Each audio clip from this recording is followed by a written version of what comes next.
Good evening, ladies and gentlemen. I am Joe, he is Nick, and you are listening to part 3 of this week's Nick and Joe Show, coming to you live from the Think Radio Broadcast Center in Ottawa, Canada's national capital.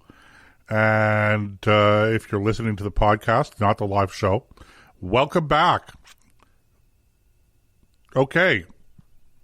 Sorry, I was just had to swallow something. I was just eating, grabbing a bite of a sandwich here during the break and a glass of ginger ale. So, yes, a real ginger ale, not, I'm not using that term as a euphemism, just to be perfectly clear.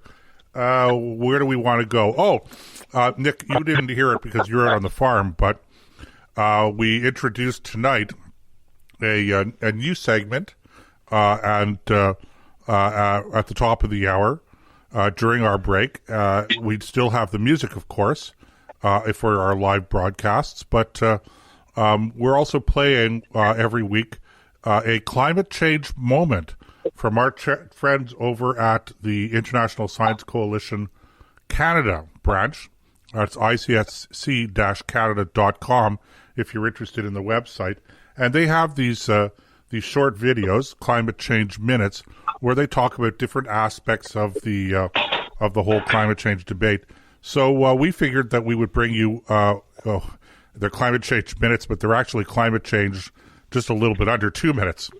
But we figured we'd bring you some of these during our broadcasts, sort of in keeping with our idea of opening debate and encouraging debate and presenting what really is the other side of the story. So our good friend Tom Harris was doing his tonight, and we're interested in.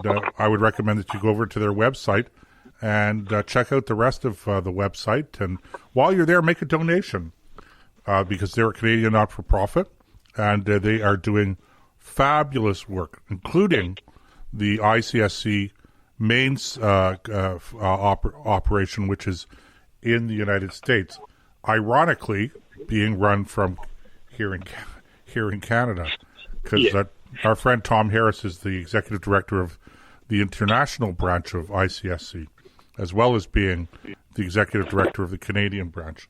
Okay, enough talk. I'm feeling a little bit like Johnny Carson. No, I'm here. I feel like Ed McMahon. Who's Doc? Who's Doc? We need a Doc. Yeah, we got a Doc. He's a horse. He's out in my pasture. Okay.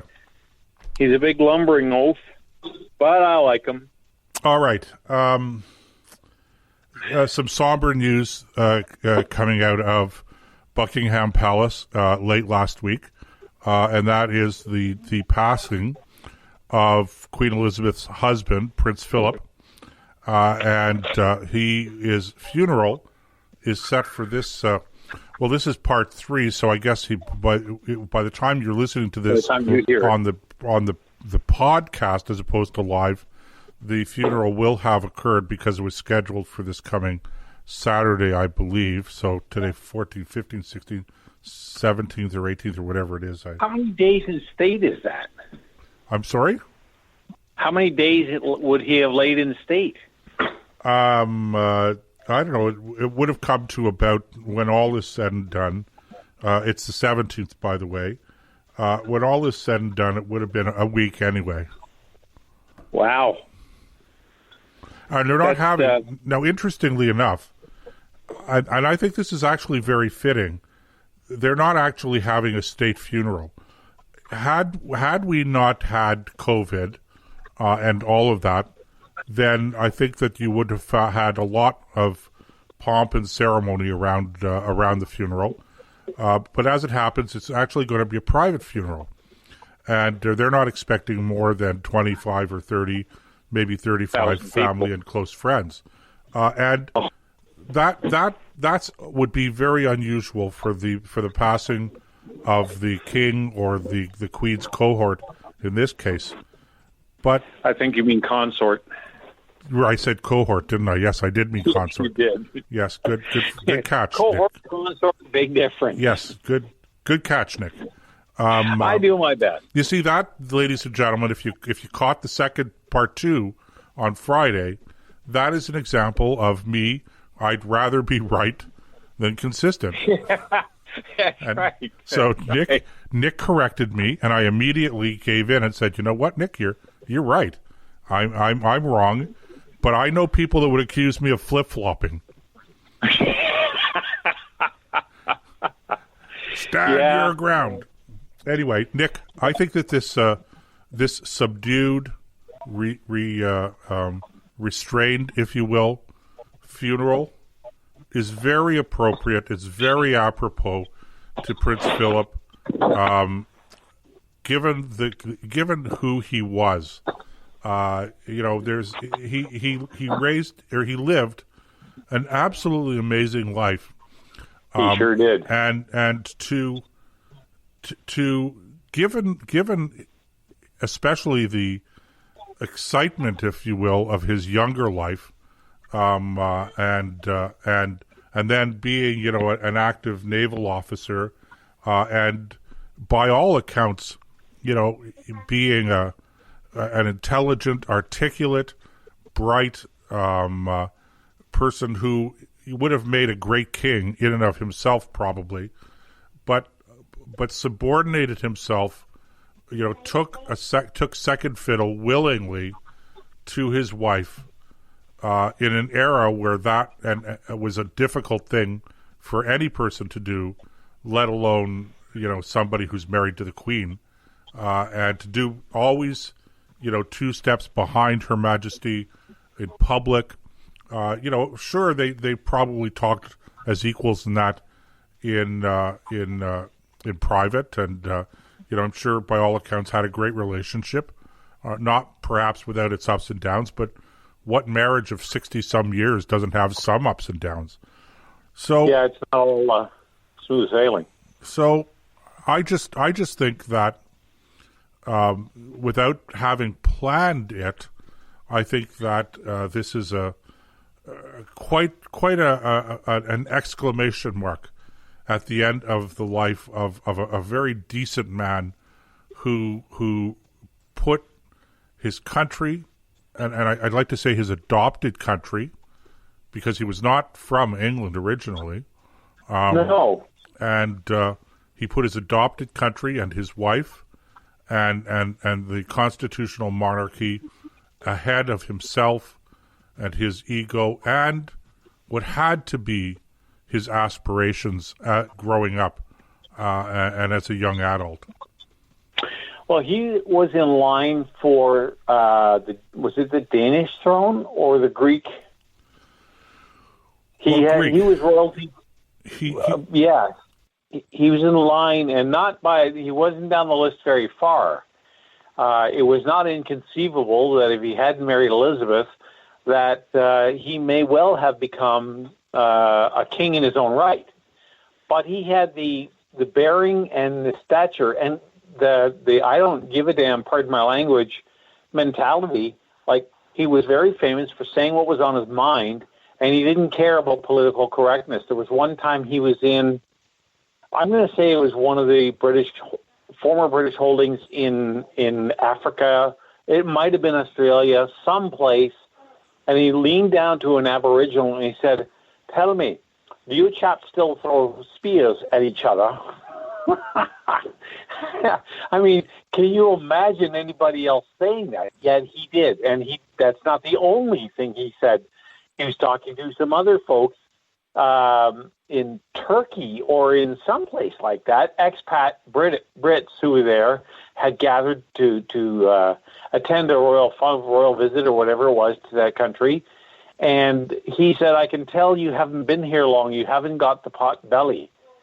And just, oh my good Lord. But everybody, they always seem to, I don't want to say excuse, maybe in his own way was, they took it for what it was, either a joke or just, well, that's just Philip, that's just the way he is. But his naval career he gave up at the rank of lieutenant commander, I think. He was in command of a frigate or a destroyer during World War II and was a very able commander. He was his cousin, Lord Mountbatten, was not nearly as good at the helm of a destroyer as he was, who was himself killed in the 1970s by the IRA while fishing. He was out in the boat and they blew it up and killed Lord Mountbatten, who is another very fascinating character whose biography I've been reading on and off for the last year or so. But just an incredible man, an incredible devoted husband. You're right, he probably had a lot of ups and downs during his career as Queen's consort. But you know something? He was very unique. He was his own man, and I don't think we'll see his like again. Well, dare I bring it up? Sure, go ahead. Charles is no Prince Philip. No. No, that is true. Whether you like Charles or not, it's not the point. He's not his dad. And his grandkids are not him either. Andrew is famous for saying, Granddad would tell me what I wanted to hear, whether I wanted to hear it or not, because that's who he was. And it just blows my mind about the way that he would conduct himself and some of the things he would say. And a lot of people will say, I'm just looking at the chat room, they say they really don't care about the royal family. Yeah, okay, I get it. I mean, in the run of everyday life, we don't often think of the royal family, but when you talk about a lot of people will look at Hollywood royal families, the Kardashians and so on, and how enraptured they get and how shallow they are. You know, what did they ever do to contribute to society? Well, at least in the case of Prince Philip, he contributed a lot, the best he could, given his circumstances and the constraints that are placed on someone in his position. Because taking a line from the King's Speech, which was a fantastic movie, he probably would have said, "What armies can I raise? What tax can I levy? What power do I really have?" Well, he had the power of his persona, and I think along with Queen Elizabeth, especially during World War II and some of the crises that came along after that, he was someone the British people turned to get through their darkest hours, and were great role models for everything that it was to be British or to be part of the British Commonwealth. So, yeah, you can dismiss the royal family, but I think you have to at least give them a tip of the hat for that. Yeah, I agree. I mean, you know, if we're going to point to other people and talk about the example that they set for the public, you know, why wouldn't we point to somebody like Prince Philip and say that, you know, he was a marvelous example of duty and with a sense of humor, etc. This isn't about caring so much about the royal family per se.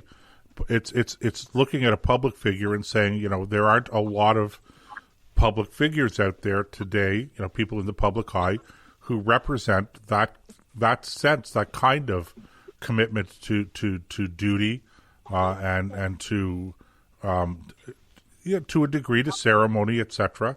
and tradition.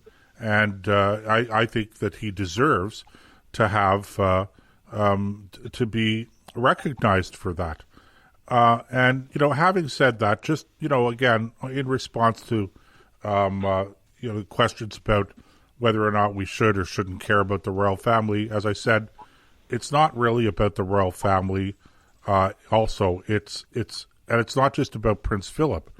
The monarchy